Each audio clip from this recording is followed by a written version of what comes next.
Hello, and welcome back to the third progress video for my upcoming game, Parts Adrift. After completing Sprint 2, I made significant progress compared to the first two sprints. I focused on the narrative aspect of the game and thinking of ways to make it more inviting to players, as well as how to make it stand out from other collect-a-thons. I was fortunate to have the opportunity to showcase my game demo at Insomnia I-72 Games Festival, where I received valuable feedback from players. This feedback helped me identify major issues with my game, and it really opened my eyes to how massive those issues are. The feedback I received highlighted the following issues. The controls are a bit complex or difficult to understand. The game has rough collision issues, where the player would fall through the walls and hills. Lastly, I noticed that they had a hard time really grasping what Parts Adrift was. They seemed very confused about the concept. They didn't seem to care that much about the dialogue and narrative, and a lot would just get angry at the game, particularly kids, and some would quit the game in just seconds of playing it because they just did not know what to do. After the showcase, I took action on this feedback. To help with the confusion of the controls, I added a tutorial area at the beginning of the game. This area will explain to the player step by step the controls, turning the camera, jumping, and how to communicate with the NPCs. I felt that doing it this way would work better in getting players used to the controls, rather than some instruction sheet for them to look at like I did during Insomnia. I also added a new character named Gyroid. Gyroid is an AI who lives in Lamport's computer back on his ship, communicates with Lamport through a transmitter, and can scan the areas for any important data it needs. Gyroid acts like a companion and narrator throughout the game. It interacts with the world around Lamport, reacting to characters, scanning out areas, and giving their opinion on certain things. I felt that this would be a great way to get the players engaged with the world, having another character's point of view of the world, engaging along with the player. The reason why I chose this instead of a narration of Lamport's feelings is that it didn't feel that natural to me. There are moments where I want the player to learn about Lamport's background, and I think having companion reminisce with Lamport about his past would be more intimate and would feel more real.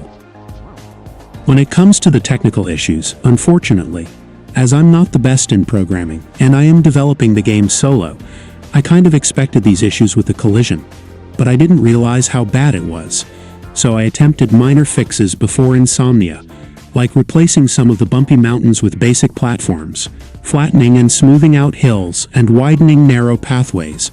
But it wasn't until Insomnia that I noticed the extent of these issues. My oversight during Sprint 2 was not getting enough play testers to help me identify these game-breaking problems. Right now, I'm unable to resolve these issues and will prioritize them for later, as my focus is on refining the narrative and showcasing the game's unique world. After Insomnia, I re-evaluated the game's direction. I shifted focus from a collect-a-thon to emphasizing narrative and world building, which I found more enjoyable. I introduced Candlelight City as the final demo area, a vibrant neon metropolis teeming with candles, glass people, and chandeliers.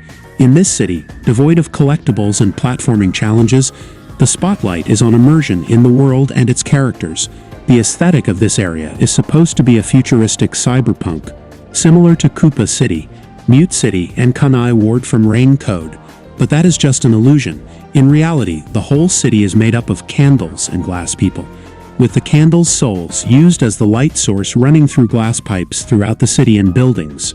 The ambience is intended to evoke uncertainty and unease, with residents displaying paranoia and peculiar behavior, compared to the earlier areas where the NPC dialogue was more comedic and lighthearted, like in Match's Field, showing how the areas give off an effect on the residents. Finally, I made the hotel accessible and designed the first interior of the game. The camera in this interior will be fixed to follow the player, as using the usual 360 camera would result in it clipping through walls. The purpose of the interiors is primarily for narrative storytelling, with candles functioning as part-time workers and showcasing how they behave in these roles. Additionally, players can interact with objects within the hotel room, which has a creepy ambiance and features strange objects that encourage the player to question their surroundings. Going forward with Parts Adrift, I am almost certain I want to take the narrative of this game forward and bring the world to life. I can't say for certain if the collect-a-thon gameplay will stay, but I do want to build the game as an adventure for the players to immerse themselves with and learn more about a bizarre, unique world.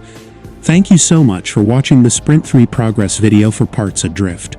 I hope you will continue to follow the development of this game here on itch.io. Thank you.